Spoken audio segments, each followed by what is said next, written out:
Let's G mga bossing! Ngayon naman ipapakita ko sa inyo kung paano gamitin ang LG commercial washing machine natin mula setup hanggang matapos ng isang wash cycle. Ito ang isa sa mga washing machines na ginagamit natin para sa mga commercial laundry business. Simple gamitin pero marami itong features na nakakatulong para maging efficient ang bawat laba. Bago simulan, siguraduhin mo na nakakabit ng maayos ang water inlet, drainage hose at power supply. Kapag kumpleto na ang connections, ready na tayo mag-test wash.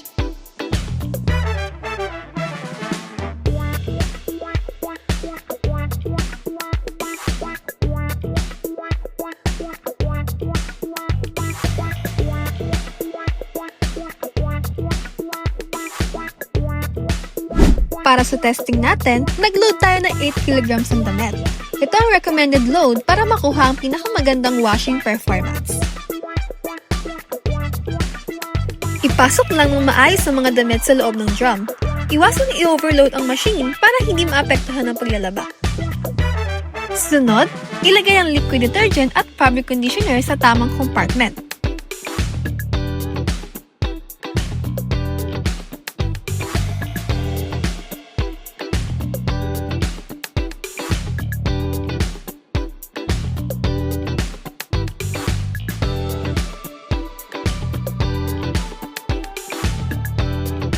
Pagkatapos, iyon na natin ang machine.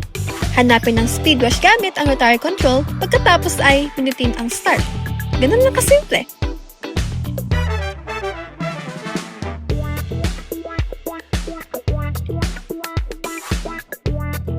Mapapansin nyo na hindi agad umiikot ng tuloy-tuloy ang machine. Sinusukat mo nito ang bigat ng load para makomplete ang tamang oras ng wash cycle. Para sa 8 kg load natin, lumabas na 49 minutes ang estimated wash time. Automatic ito nag-adjust depende sa dami at bigat ng nilalaban. Habang papalapit sa dulo ng cycle, magsisimula na ang draining process bago ang final spin.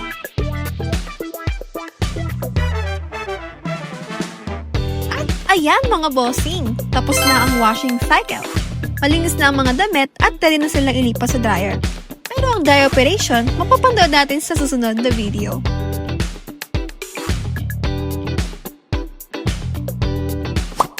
Ma'am Jen, ano po ang pinakamahalagang tip na may bibigay nyo sa mga first time gagamit ng washing machine na ito?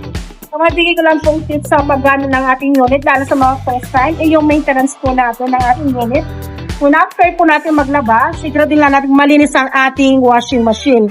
Una, yung ating lagay ng sabon, ang ating downy o fabric at ang ating liquid detergent. Pwede po natin itong fuse nito tapos atake natin palabas.